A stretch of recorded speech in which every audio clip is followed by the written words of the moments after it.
సొలొమోను అందరికీ వందనాలు. ఇవాళ దావీదు భక్తుడు రాసిన కీర్తన 30వ కీర్తన.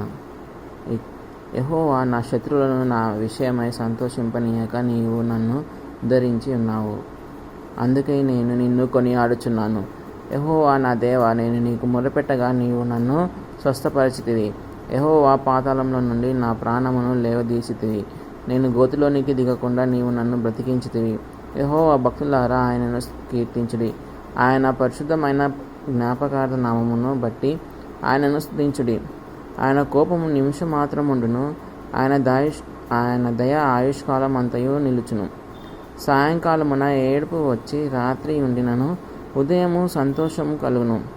నేనెన్నడను కదలనని నా క్షేమకాలమున అనుకొంటిని. యెహోవా దయ కలిగి నేను నా పర్వతమును స్థిరపరచితిని. నీ ముఖమును నీవు దాచికొనినప్పుడు నేను కలుత చెందితిని. యెహోవా, నీకే మొరపెట్టి తిని నా ప్రభువును బతిమాలుకొంటిని. నేను గోతిలోనికి దిగిన ఎడల నా ప్రాణం వలన ఏమి లాభము? మన్ను నిన్ను స్తుతించునా? నీ సత్యమును గూర్చి అది వివరించునా? యెహోవా, ఆలకింపుము, నన్ను కరుణింపుము. యెహోవా, నాకు సహాయుడవై ఉండుము. నా ప్రాణము మౌనంగా నుండక నిన్ను కీర్తించినట్లు నా అంగలార్పును నీవు నాట్యముగా మార్చి ఉన్నావు. నీవు నా గోనె పట్ట విడిపించి సంతోష వస్త్రమును నన్ను ధరింపజేసి ఉన్నావు. యెహోవా నా దేవా, నిత్యము నేను నిన్ను స్తుతించెదను. ఈ కీర్తనలో దావీదు భక్తుడు గృహ ప్రతిష్ఠ గురించి గానము చేశాడు. ఇది దావీదు భక్తుడు రాసిన కీర్తన. దేవుడిని అడుగుతున్నాడు, నా శత్రువుల విషయమై నన్ను సంతోషింపనీయక నన్ను ఉద్ధరించున్నావు. అందుకే నేను కొనియాడుతున్నాను అంటున్నాడు.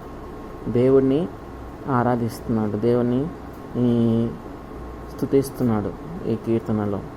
ఈ కీర్తనలో మనం చూసినట్లయితే దావీదు పొందుకున్న ఆశీర్వాదాల గురించి మనం చూడవచ్చు. దీంట్లో నూతన జీవము పొందుకుంటాడు. మరణం నుండి జీవమును నడిపించినవాడు. అలాగే నూతన దినాన్ని పొందుకుంటున్నాడు.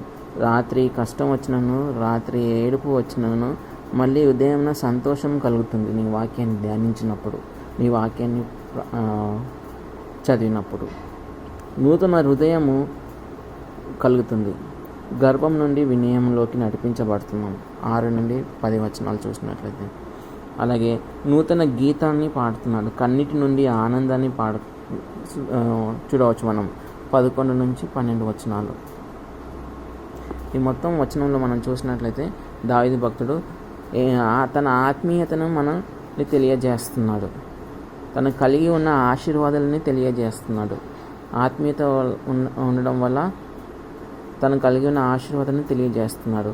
హెచ్చిస్తాడు. దేవుడు హెచ్చిస్తాడు. శత్రువుల ముందు మనల్ని హెచ్చిస్తాడు. దేవుడు మనల్ని ఎప్పుడు సిగ్గుపరచడు అని. అలాగే స్వస్థపరుస్తాడు. అనారోగ్యంగా ఉన్నవారు మొరపెట్టగా ఆయన ఆలకించి శీఘ్రంగా స్వస్థపరుస్తాడు. అలాగే లేవనెత్తువాడు. మన ప్రాణములను పాతంలో పడకుండా మనల్ని లేవనెత్తువాడు. అలాగే మనల్ని బ్రతికిస్తాడు. మనకు ఎటువంటి ఆధారం లేనప్పటికీ కూడా మనల్ని బ్రతికించే దేవుడు యేసయ్య, యెహోవా. అలాగే మనల్ని స్థిరపరుస్తాడు. మనల్ని స్థిరపరచువాడు ఆయనే. ఆయన మనల్ని స్థిరపరుస్తాడు. కన్నిటిని తుడుస్తాడు. మన కన్నిటిని, మన కష్టాన్ని తూడ్చే దేవుడు ఆయన. అలాగే సంతోషపరుస్తాడు మనల్ని కూడా. మనల్ని సంతోషపరిచి ఎన్ని మేలులు పొందుకుంటున్న మనం కూడా ఆయన యందు సంతోషించి స్తుతించే వారిగా మనం ఉండాలి. అలాగే దావీదు భక్తుడు ఇది సెలవిస్తున్నాడు. 1 కొరింథీయుల 15:57 వచనం చూసినట్లయితే, మేలు పొందుకున్నప్పుడు దేవుడిని మనం స్తుతించాలా. ఆయనను మన ప్రభువు అయిన యేసుక్రీస్తు మూలంగా మనకు జయము అనుగ్రహించుచున్న దేవునికి స్తోత్రము కలుగును గాక. దేవునికి స్తోత్రాన్ని చెల్లిస్తున్నాడు. దేవునికి స్తుతిస్తున్నాడు. దేవుని ఆరాధిస్తున్నాడు ఇక్కడ మనం చూసినట్లయితే.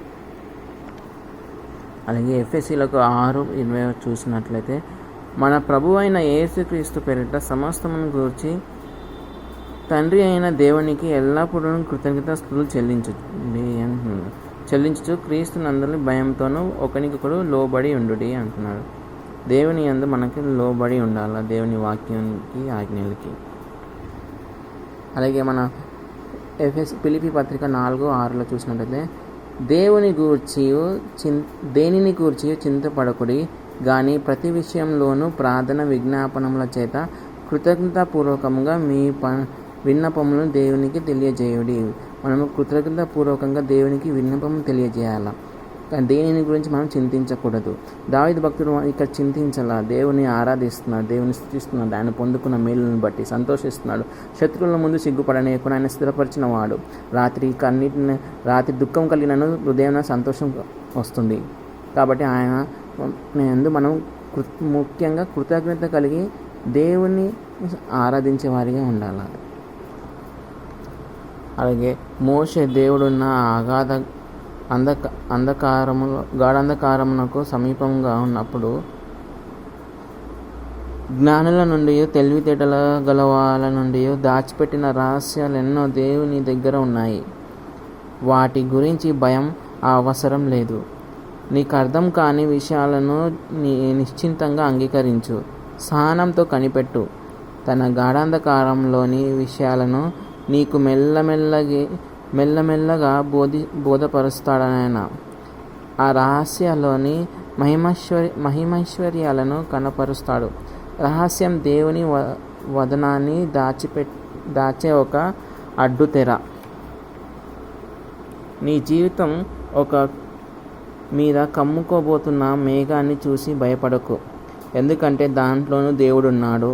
ఆ మేఘం అవతలి వైపంతా ప్రకాశమానమైన తేజస్సు. మిమ్మును శోధించుటకు మీకు కలుగుచున్న అగ్ని వంటి మహాశ్రమలను గూర్చి మీకేదో ఒక వింత సంభవించినట్లు ఆశ్చర్యపడకుడి. క్రీస్తు మహిమ బయలుపరచబడినప్పుడు మీరు మహానందంతో సంతోషించు నిమిత్తము క్రీస్తు శ్రమలలో పాలివారై ఉన్నంతగా సంతోషించుడి. మబ్బు మీపై కమ్ముతూ ఉందా? మెరుపులతో భయపడుతూ నల్లగా పిడుగులు కురిపించే పెనుగాలికి నాందిగా ఆకాశాన్ని చీకటి చేసే నీడగా ఉన్న కొద్ది చిమ్మ చీకటి కమ్ముతూ నీ గుండెల్లో గుబులు పుట్టిస్తూ నీపై చిక్కని కారు చీకటి నీడ పరుస్తూ వచ్చేస్తుందా మేఘం? దేవుడు వస్తున్నాడు దాంట్లో. మబ్బు నీపై కమ్ముతూ ఉందా? యెహోవా విజయరథం అది అగాధాల మీదుగా నీకోసం పరుగులెత్తుతుంది. ఆయన చుట్టూ కప్పుకున్న నీలి శాలువ అది మెరుపులు ఆయన నడికట్టులే. ఆయన తేజస్సుకి ముసుగే అది. జిగేలుమనే నీ కళ్ళు భరించలేవా కాంతిని? దేవుడు వస్తున్నాడు దాంట్లో. మేఘం నీపై కమ్ముతూ ఉందా? నిన్ను కృంగదీసే శ్రమ ముంచుకొస్తూ ఉందా? చీకటి శోధన చరచర దూసుకుపోస్తూ ఉందా? తెలియని మనక మబ్బు తేలివస్తుందా? అర్థం కాని అవాంతరం అలలా పడుతూ ఉందా? సూర్యకాంతిని నీ కంటికి దూరం చేసే మేఘం దేవుడు వస్తున్నాడు దాంట్లో. మబ్బు నీపై కమ్ముతూ ఉందా? రోగం, నీరసం, ముసలితనం, మరణం నీ తుది ఊపిరి నాడు